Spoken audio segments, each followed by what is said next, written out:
led so many transitions in technology, and you've seen the movie so many times. And I've messed it up a number of times. Fair. When you look at our industry and technology, what are the bright spots that you're excited about? Okay. So it's interesting. Often each year at a conference, people start off and say, here's what I see this year. But they never said, what did they say last year, the year before, and were they even close? Yeah. So I always like to correlate to develop credibility with the audience what I said 3 years ago in the January time period. And that was before COVID was even really understood. And we saw coming out of Southeast Asia through one of our startups, Unifor, which I think is in the room today, suddenly they saw business start to slow because people were hesitant about this virus coming out of China, and people weren't traveling as much, orders didn't come as much, and it was very obvious to me, I'd seen this movie before, that we were going to head for an economic slowdown. I didn't realize how serious COVID was going to be, but I knew what the economic effect would be, and the market, sure enough, had a really tough year. In 2021, when we positioned technology in the direction, a lot of people were extremely concerned again. And I said, actually, based on what I'm seeing, the economy is going to be reasonably good. And the stock market really is going to be good. COVID's going to be a challenge, but I think a lot of people articulate on that. Turned out to be pretty accurate. In 2022, when we focused on it, last year, I described as a roller coaster here. Tremendous downs, ups, downs. If you didn't have the stomach for that, don't be in the public market. And by the way, of January of 2022, I was out of the public markets, except for my startups. And we said at that time, inflation would be in front of COVID in terms of the impact on the economy and how the Fed resulted from it. Obvious statement now, but not 14 months ago. So when I look into this 2023, I describe it as a year of agility. And I didn't originally like that term. It was more of a marketing term than a business term, I thought. But that's really what we're facing. If you watch, we've always been just 6 months out from this recession, and that's been true for the last year and a half. I'm not even sure we're going to go into the recession. But what I am very sure about is I'm more optimistic about technology, digitization, every country, every company, every individual becoming a digital person and implementation. And with that, every industry will become tech first and then healthcare second. Tech first, manufacturing second. So I'm extremely optimistic about the industry. I actually think the shakeout that is occurring in the market is nothing compared to 2001. And it's a healthy thing to kind of get people back to focus on profitability, not too many things getting funded for too little of opportunity. And so I'm most optimistic in my career about where technology is going. Outstanding, outstanding. Let me reverse it. And if I can give a little bit of background. I'm an IBMer by background, but I've watched IBM, especially over the last 5 years, and you could see something happening in the market. All of a sudden down here at the Montgomery conference, there were 2 of you, then 5 of you, then 10 of you, and 11 of you, I think this time. You could see the involvement in the conference in a different way. You became a company, I think you always have been a good company to work with, but you became a very good company to partner with, which big tech companies absolutely are not. And many of you may not realize that the #1 performing stock in the S&P 500 tech-wise was IBM last year. And what was the company that did the largest software acquisition in the industry? It was IBM with Red Hat. Put it in their implementation, a grand slam home run. Bottom line, your company's really changing. What caused this, and how would you describe it to this audience? Because the success to me is now obvious, but it's always easier after you look backwards over your shoulder. Yeah, well, thanks, John. Well, I'd say, what you talked about with Red Hat represented a shift in our strategy. Yep. And I think a few years ago, we were working through better clarity on our strategy. And the acquisition of Red Hat was based on a couple of things. One was and you think about the thinking that went into that acquisition. It was announced in 2018, but the thinking preceded it by a few years. And it was first what was at the time a really counterintuitive notion that I think if you thought of 2014, 15, I think a lot of folks thought IT was on an inextricable march to the public cloud. And what we saw was it was actually starting to become heterogeneous. And we saw multiple clouds emerging. We saw a continued vitality for the data center. And we started to see edge workloads and different environments start to emerge. And in that heterogeneity, we recognized that created new pain points for our clients. And at the same time, again, overnight successes take a decade, but Yes, they do. In 2014, Google gave all of us this gift of open sourcing Kubernetes. And so that nucleus gave us something that actually gave an answer to how do you manage that heterogeneity, because it had an ambitious goal to be this software layer that could run across that heterogeneity so that that heterogeneity wasn't a drag on enterprise innovation. And so now, fast forward nearly a decade past that open sourcing, remember at the time there were all sorts of alternate projects, if it was Cloud Foundry or Mistos or things, but the world has really rallied around that technology standard. And so that was we saw that early, both the market need and the technical standard. We placed a bet there, and that bet was with Red Hat, which is obviously kind of the leading open source software provider, as that containers and Kubernetes ecosystem and so many of the projects that surround it became mature, from everything from a big bank to an ISV. That was what we premised our big bet on, and it's working, and you see it in our results. I think the other thing we bet on, and again, these overnight successes that take a decade, obviously we were one of the first companies to really introduce artificial intelligence to the world with Watson, and we've continued to make that part of our strategy. And again, at the Montgomery Summit this week, obviously it's such a hot topic with all the energy that's happened with ChatGPT, but our bet on that as being a core technology is going to help take all those digital technologies that run on that platform and really have them have impact for the enterprise. That was part of our core bet. And I'll tell you, we still are in the early innings of seeing that really play out. But again, it runs on that same platform, because if you look at all the companies running around this conference, if you look at the ones that are training these foundation models or large language models, they're doing the training on that same containers, Kubernetes architecture. If you look at inference of that AI, again, it's going to be in a container, because wrapping that algorithm with the environment that a container has means that you'll get repeatability in that, and Kubernetes can distribute that out, do the versioning, so you can continue to evolve the inference of AI. So you see these strategies coming together with kind of a business and technical truth that I think we're just we've seen it impact, how IBM is performing, but we're seeing it really impact our clients and how they can innovate and apply artificial intelligence for the benefit of their businesses. You look at it, you can look backwards. Most large acquisitions fail. Very few of them have the ability to help evolve the culture and change the culture in a very positive way. Red Hat clearly did that. AI, I think we're all grasping, is, in my opinion, probably going to be the next cloud play, the next internet play on it. Tell me about quantum computing. What are your all's plans on that? You've been a leader there, but that's probably 10 years, 20 years in investing. How do you see that hand playing out? Yeah, well, I'd say, as a strategy leader for IBM, I guess I'm pretty fortunate in that today's strategy is very clear, miles to go, but it's working. And then I look ahead at the places that maybe the next strategy will come from, and quantum computing is one of those areas. So we've spent, it's 20 years ago was the earliest that IBM ever started doing any early research on quantum computing to just establish that it was technically viable. This could happen. And then again, to these overnight successes that take a decade, and to your point very early, earlier, consistency of where you place your bets. Almost 8 years ago, it'll be 8 years ago in May, we put the first quantum computer in the cloud. And now today there's almost half a million users on top of our software stack for quantum computing.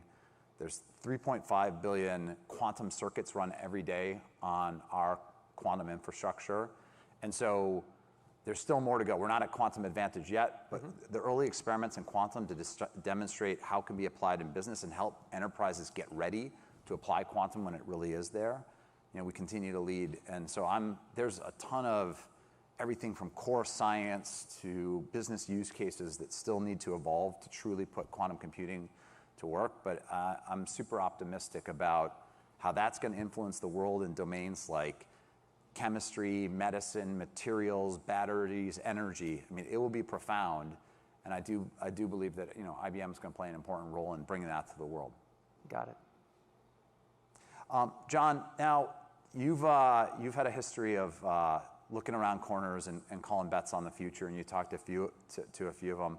what are other spaces in the technology industry that you're excited about today? And where are you placing some of your bets? Well, the biggest bet of all is that the world goes digital. And when I said that 10 years ago, and we talked about digital countries, people were saying, well, we're not even sure digital companies will exist, much less a country. And yet you have a digital India, a digital France. We need a digital US plan. We're not there. But the areas that I'm most excited about, and I placed my bets literally 5 years ago, not 10, but 5 years ago, AI bet on as the next internet, the next cloud, and that's looking like it's going to happen. And I have a couple very leading edge companies there, actually several of them here like ASAP and Unifor that are often unicorns already. I'm fortunate enough, and this is a self-funded venture firm, that we start very early stage normally. I used to say Series B. It's really Series A and often seed. And we've got 10 unicorns so far. So we bet in the right areas, and we're pretty good at executing off of it. But cybersecurity is the area that's always been most fascinating to me. Because if you want job security, get your degree in AI and cybersecurity, and you've got it forever. I've got 8 cybersecurity companies. The average growth of cybersecurity companies is between 50 and 100% per year, and they're accelerating, not slowing down. Same thing with AI. So I'm placing those bets. It's one of the things you may see at IBM as well. We actually have seen enterprise spending longer decision cycles, but as long as you're really strategic to their direction, we actually see it increasing from that. So those are the 2 areas that I'm most excited about. I had a chance to join you on a panel this morning. Yeah. And it was really a breakfast, and thank you for hosting it. But you were talking with startups about IBM's not only willingness, extremely openness about innovating together, about working with startups, about having a process that's replicatable on it, about potentially acquiring when appropriate. And I think you've acquired 30 companies in the last couple of years on it. And yet it's something that large high-tech companies are terrible about. The large high-tech companies, how many of you ever partnered with a real large high-tech company? Just hold your hand up in the room. It's painful. They either kill you with love, absorb a lot of your resources, take years to make the decision, or they ignore you. And yet IBM has gotten very good at that versus your peers, still room for progress. And for my JC2 portfolio, you've worked with us very closely and very patiently.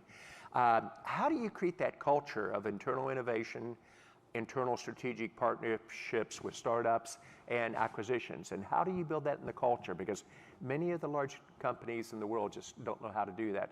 What have you done differently? And I am stating, as one of those that have worked very closely with you, your leadership in this is, I think, the best in the world. Well, thanks, John. And I think, I'd say a couple things. I mean, first I'll get back to, obviously IBM has partnered for decades, but I think when we acquired Red Hat, it really was a profound change in how we thought about partnering. Mm-hmm. And Red Hat brought this open source and open partnering culture into IBM, and really recognizing that when we talk about that digital innovation, artificial intelligence, all the innovation and automation that means for the enterprise, all that value that's created, there's so much value creation in that for our clients, for our partners, and for IBM. And if we can create that value, partnering simply makes the world more valuable, and there's plenty to share across all the constituents, our clients most of all. Mm-hmm. But then if you look at, and by the way, when you look at IBM strategy, so look at our annual report or any of these, we actually put our strategy on the page, and the ecosystem takes up half the ink on the page, because we think, and that's a representation of how much our strategy now in that open source model, partnering with the ecosystem is very much part of the core strategy of the business. And so IBM has, we have a consulting business, we have a software business, we have an infrastructure business.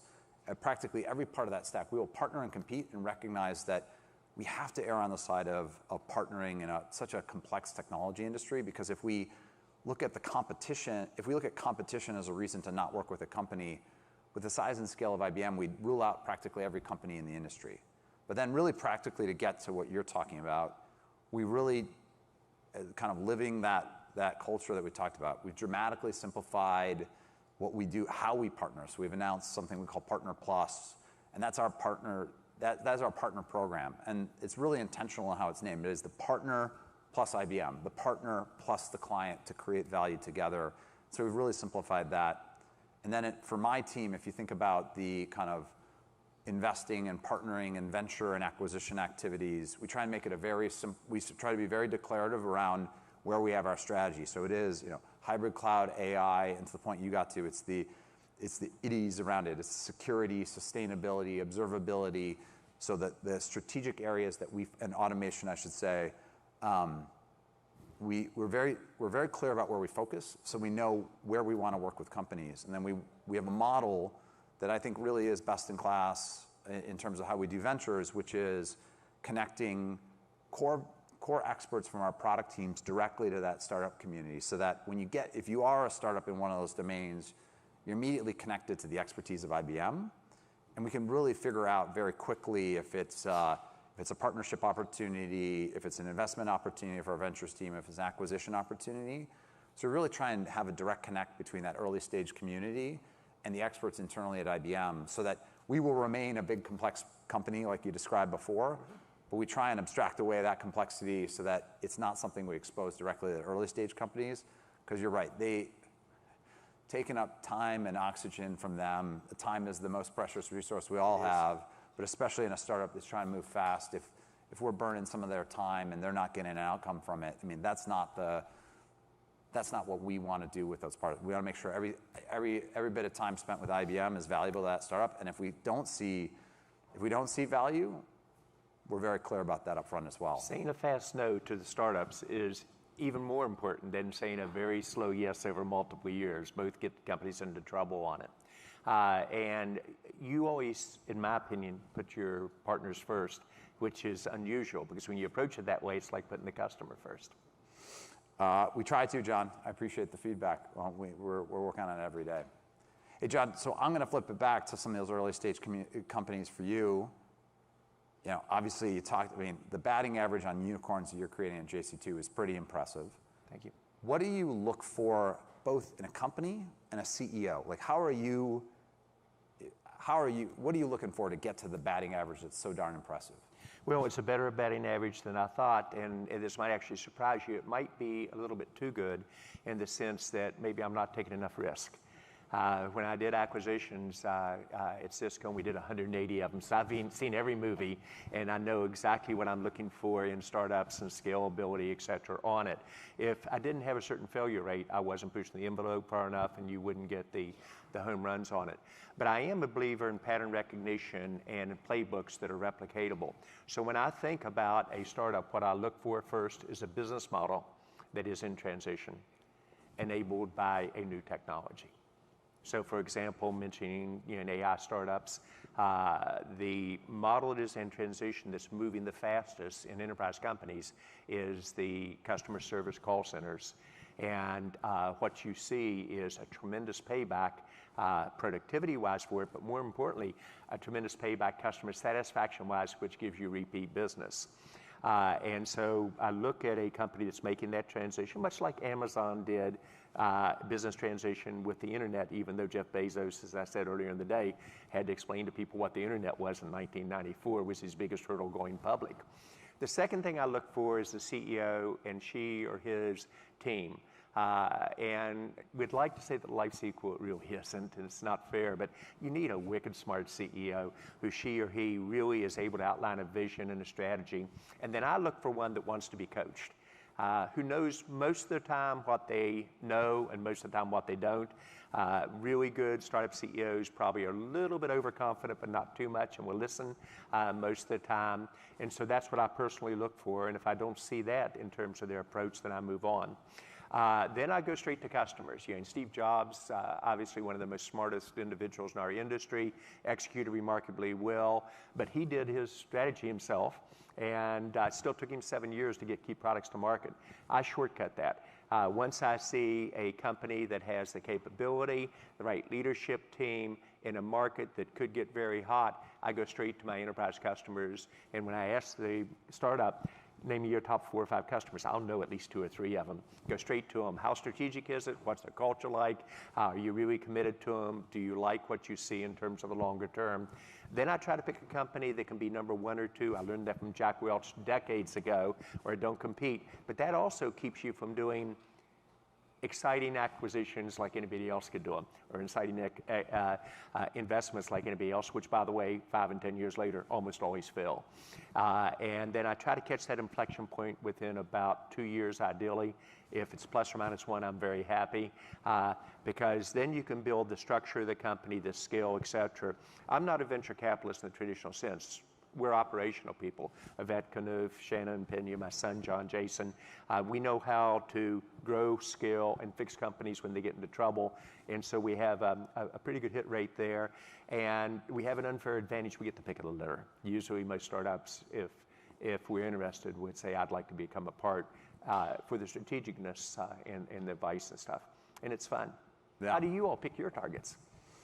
Well, I mean, like I said, so we're very clear on our strategy. And the good news is we've got a big vision. We talked about hybrid cloud and AI. Yeah. While that's working, there's much more to go. So we know that there's a bunch of unsolved problems in that, or ways that we can accelerate that. So we have a very clear point of view on what we want to do. Often we do that organically, but often we look to the early stage community to accelerate that. So having a very clear strategy makes that all possible. Yep. And then the conversations like I talked about, if it's the business development teams of IBM or IBM Ventures in the model I described, we try and make sure we're having as many conversations at the front end of that to figure out if we know the obstacle, what are the companies out there in the market that have done the best at solving that obstacle, and really start that process as early as possible.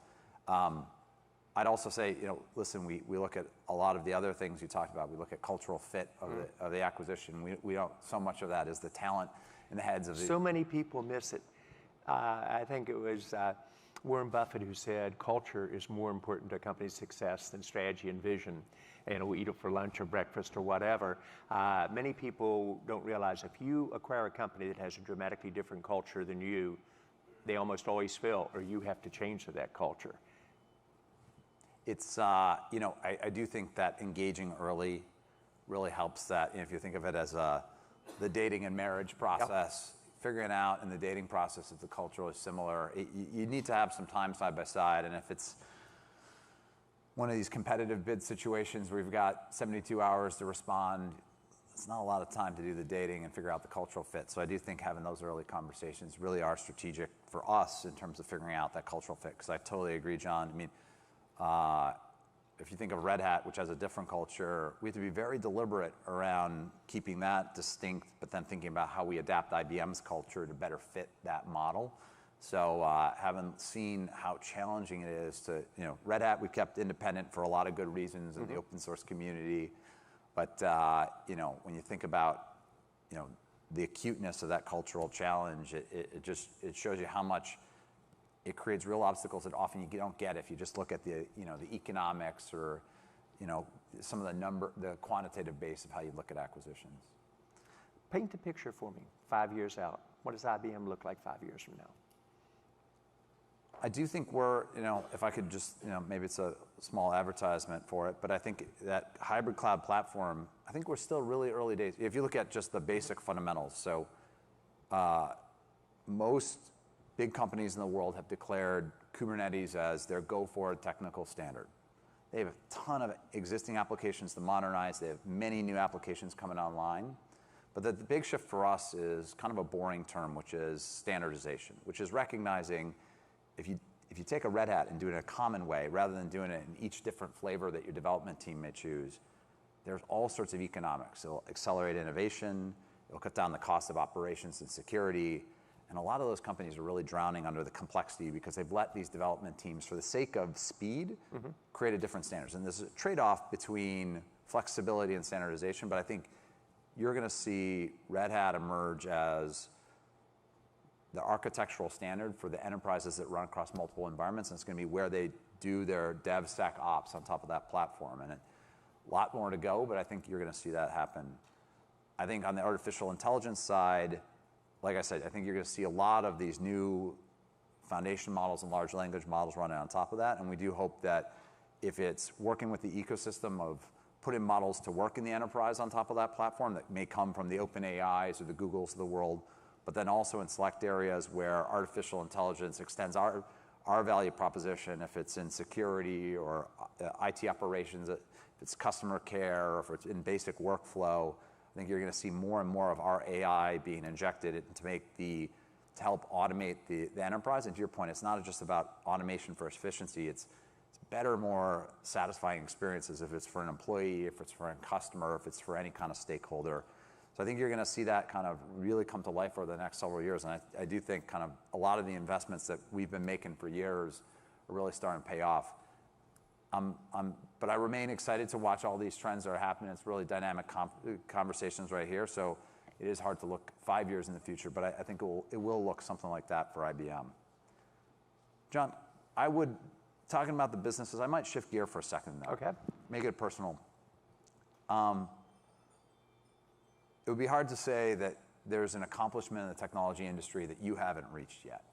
How do you've got 10, obviously the Cisco experience, so much of what, shaped the modern internet, and now these 10 unicorns with JC2. How do you wake up every morning with the energy to say, I want to build the 11th? How do you find that intrinsic motivation? Well, it's something that I think is deeply embedded in my DNA, and with a family that understands it and is tolerant of it most of the time. But what excites me is changing the world one more time. And if you look what is out in front of us, I think technology will impact everybody's life in the world, and if we do it right, for the better. And balancing the economic return with benefit to society. At Cisco, we won all the corporate social responsibility awards there were to win, and in each one of those, by the way, we were #1 in market share in the countries where that occurred. I love to compete, almost to a flaw, and I'm pretty good about learning my lessons. Sometimes I have to get knocked down once before I learn them and go forward. But to be watching these young startups and to enjoy watching the CEO and his or her teams really develop well and build an organization and achieve the economic success and give back to the employees, to their shareholders, their partners, build a great culture, and the future IBMs, Cisco's, Microsofts of the world, that is a rush. But probably what excites me most is digitization of countries, and what I have the honor to do with Prime Minister Modi with U.S.-India Strategic Partnership Forum, which is changing a country of 1.4 billion people going to 1.6 billion with a digitization program, from a digital India to digital manufacturing to startup to smart cities to the environment, and being able to do something like that in France with President Macron, where France used to be the worst place to do business in Europe, and now it's the best for startups with the fastest year-over-year growth in unicorns. And then they bring it back to our country and say each state can do this. And if each state has economies that are growing and people have a chance to participate, that changes the culture and it's instrumental to democracy. So to do it in West Virginia, where you're able to attract startups, you're able to change the university curriculum, you get Democrats and Republicans at the state, local, and national level working together in a unique way and dreaming what's possible and then making it happen and attracting big companies in. That's a rush. So I love what I'm doing almost to a fault, and I apologize for that. But I like winning together. I'm a collaborative person. So I'm clearly fired up almost every day I get up. That's great, John. How about for you? You're in the same scenario. You could be doing whatever you wanted at this stage in your life. Why push the envelope? Yeah, I'd say it's two things. I think, first it's our clients and partners. What I talked about, on the value proposition of what we have with hybrid cloud and AI, I believe so sincerely in it. And I'll say, when I sit down with a large bank last week talking about why that's going to make their business better, why it's going to help reduce systematic risk in our financial system if they can, because all these giant banks, we simply can't fail. The fact that it's important for that customer, the company, but the customers, the individuals, because they'll succeed in their businesses. And I derive a ton of personal pleasure from that. But then I also, I don't know why it was, but very early in my career, I always had kind of a romance for IBM. It was one of the historic companies in technology, but frankly in the economy ever. Right? Yep. And IBM is this 110-year-old company that has reinvented itself every couple of decades, and that legacy of giving back to the next generation of IBMers, each time we reinvent ourselves, it is not a given. Our competitors don't want to see us reinvent ourselves and succeed. They're, like you said, competing like hell every day. But I think kind of helping to author that next chapter in technology and business history, it's not that every day is easy doing it. You know, changing a company like this is not for the faint of heart, but I'll tell you, I'm motivated because I believe in that value proposition. And I believe we're right in the next chapter for IBM and for the technology industry. Lightning question, lightning answer for both of us. Last thoughts to leave with the audience. I would just say we're early innings of the foundation model. I think we're at the Netscape moment of when Netscape made the internet, helped expose what the internet was all about. I think our friends at ChatGPT gave us that Netscape moment for AI, and I'm really excited to see how it unfolds over the next several years. My thoughts for the group, I've occasionally been accused of being too optimistic. I would argue to the critics most of the time I've proven them wrong. And I tend to err on being optimistic, but I worry as a nation and as a world we don't dream big enough anymore. I think we're too cautious in our dreams, and I'm not talking about spending a whole bunch of money to make a startup go, but to dream really what is possible of being done and how do you do it with speed, et cetera, that others can follow and benefit. So I'm going to challenge the people in this room to dream more, and the time that you need to dream and explain those dreams to the organizations you're with is not when things are going well and money's free. It's when you hit bumps like we're hitting now, which are relatively small compared to what the tech industry has seen in the past. And this is when great companies and great countries emerge. So it's been an honor, Roger. Thank you for spending the time today with us. Thanks for your partnership and your friendship, John. Appreciate it. Friends for life.